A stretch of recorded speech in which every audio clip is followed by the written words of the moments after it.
Okay,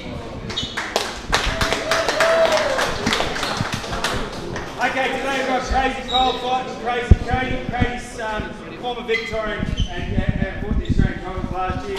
I had a bit of experience that he's going to work with Crazy Cole from Muzza.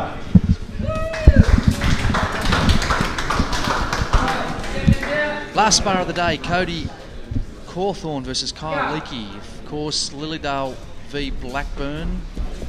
We're fortunate enough to have the headliner, March 24th, Freddie Tukes, who's come over from the USA. Freddie, welcome. Thank you so much. It was a pleasure to be here. I'm excited, you know? I'm telling you. Now, other than your fight on the 24th of March, and we'll talk about that shortly, tell us, how did you get to Australia? Tell us about yourself. Oh, wow.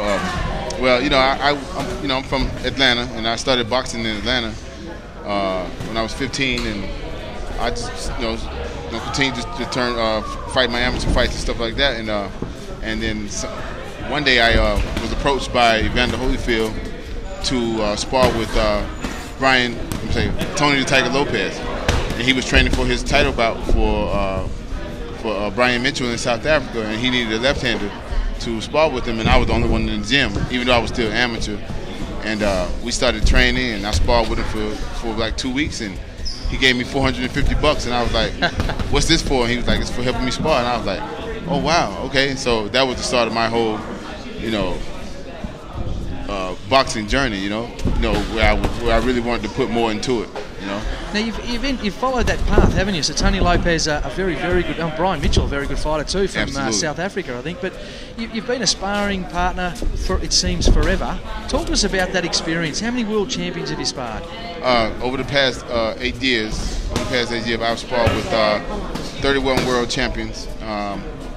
Some of Australia's best, Billy Dibb, Daniel Dawson, a couple other guys here in Australia. I've sparred with a lot of the European champions, from light heavyweight to super middle to lightweight. I've sparred with Turo Gotti, Shane Mosley, Floyd Mayweather, Oscar De La Hoya, and that whole 80s crew.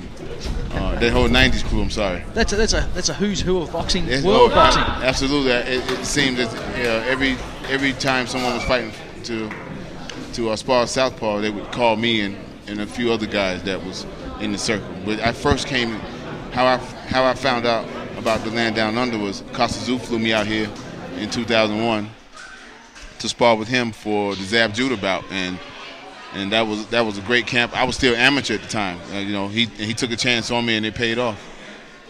Of course, we're just going to go back to the original. Lewis, of course, Cody Cawthorn and Kyle Leakey going around. First round finished in what is, again, another willing spar.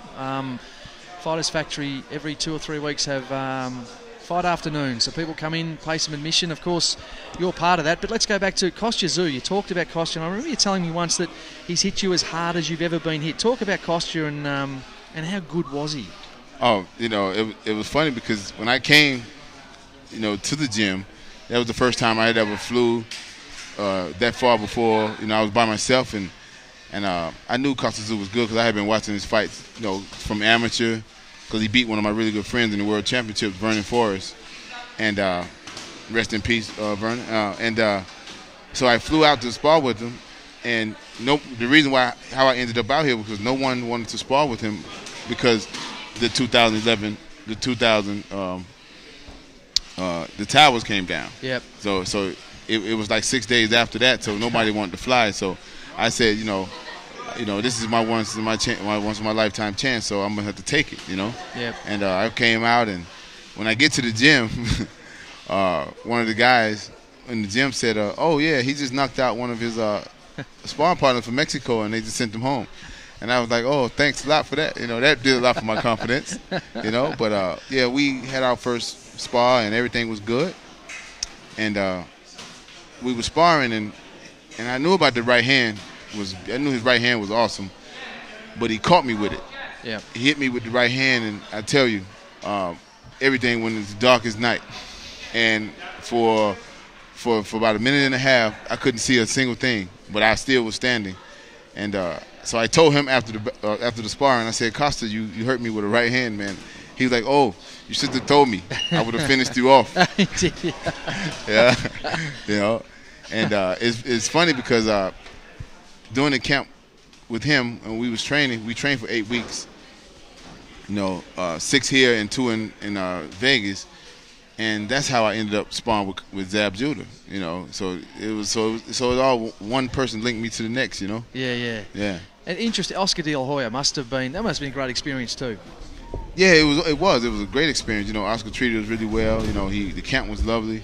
I think that at the time, he was coming down from about 75, 76 kilos to come back to 63, 64, and he was fighting, one of the best fight on the planet, Manny Pacquiao. So training was really good. He did everything right. He ate well. He trained hard. We ran, sprint. We was up in the mountains of Big Bear, so the altitude was really high. But I think that him coming down to 64 kilos really took a lot out of him for that bout. And sparring was a bit different from the actual fight. It was, the gloves were smaller, and the adrenaline is different, and everything is a little different. So it changed. And he, unfortunately, he lost the fight, but it was due to weight, losing too much weight too fast.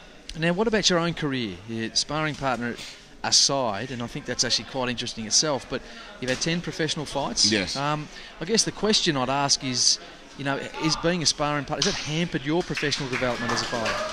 Oh, yeah, it have, because, sparring with all those guys, you get all that great experience. You train with different sizes, different punchers, different speeds, different, everybody has a different nature. But one thing you get out of training with all those guys is that you see what the champions put in to become what they are. A great team, of course, it takes a great team, and great will from the guys, and it really helped me a lot. It helped me with confidence. It helped me with understanding the boxing business. It really helped me, and I think it hurt me as well. It helped me a lot, but it also hurt me because when you train with a lot of those guys over the years, and it's well noted, and then you a southpaw on top of that, it makes it a bit hard to get fights sometimes. Because you kind of stuck in the middle, because you have the guys who are the beginners, who like top 2 or 3 pro fights, 6 pro fights.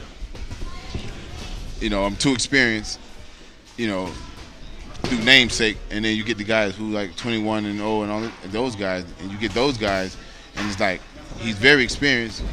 Do we take a chance on losing to a guy that's 9 and 1? You know what I mean? So it's sort of I'm sort of caught in the middle. Yep. So what's the plans now? And we'll come back to Murray shortly, but you've got a fight on March 24. Do you still hold out dreams of winning a world title? Absolutely. And the thing that people would always say, his age, but I know that's a bunch of BS. About being a certain age and all that stuff. It's a bunch of BS, because the oldest champion is 46. By no means am I comparing myself to Bernard Hopkins, but you had a gentleman who just got out of prison from in South Africa, who just turned pro at 52 years old. Well, how old are you, Freddie? I'm 38. 38 years old. Yeah, I'm 38 years old. But I feel like I'm 25. My dreams of being world champion never died, and I think now that I'm here with Murray Thompson, even if I can get to a reasonable level, I'm happy with that, because I've lived a really good boxing life. My life boxing has given me life, and has also helped me live life. I've traveled, seen a lot of good things. It's been great for me, and I still have that fire and that burn to one day put a strap around my waist. So how did you come? Let's talk about Murray. You talked. Murray's responsible for these days today, and I just remind everyone that we're watching Cody Cawthorne and Kyle Leckie. How did you get to the Fighters Factory? It was funny because I can't. My brother, who's a matchmaker in America, who's also a fighter as well, he fought Anthony Mundine back in October, but he's a matchmaker, and he knew a gentleman named Lee Bates who knew Murray, and Wally was preparing to fight a southpaw in April or something like that, and so he called me and asked me if I wanted to go to Australia, and he knew how much I loved it here, because I always talked about this beautiful place, And so he asked me if I wanted to go, and I was like, yeah, I'd love to go. So he put me in on the phone with Murray, and me and Murray started building a relationship over the phone, and we started talking. And I came to Australia. I flew here, and I came on the wrong visa, so they deported me. Yeah, I remember that. Yeah. And so they sent me back the next day, and initially they told me that I couldn't come back for 3 years. Yep. But you know, once again, when you believe something hard enough, sometimes no means, you don't take no for an answer. Exactly. Yeah. And me living here was my dream. I wanted to live here for a long time, and they deported me, and I came back. So they denied my visa a couple times, and the third time it was a charm. Fantastic. I'm back. I'm back here in Australia, and I'm actually about to live out another childhood dream of fighting here in Australia as well. So it's all.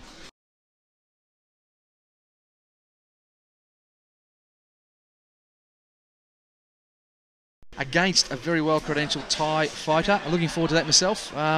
Freddie, thanks for talking to us. Oh, thanks a lot, Dave. We appreciate not only your support, but Murray's, of course, having these fight afternoons on. And of course, this is a test for us, but we're looking forward to doing more in the future. Absolutely, man. It was a pleasure being here with you guys. I'm looking to tell you, I got 31 stories I can tell you. So I'll follow you up with that. Yeah, thanks, Freddie. Okay, thank you. And everyone watching and listening, thanks very much. We'll come to an end now at the Fighters Factory. My name's David Griffin. Thanks, we will speak soon. Take care. Cheers.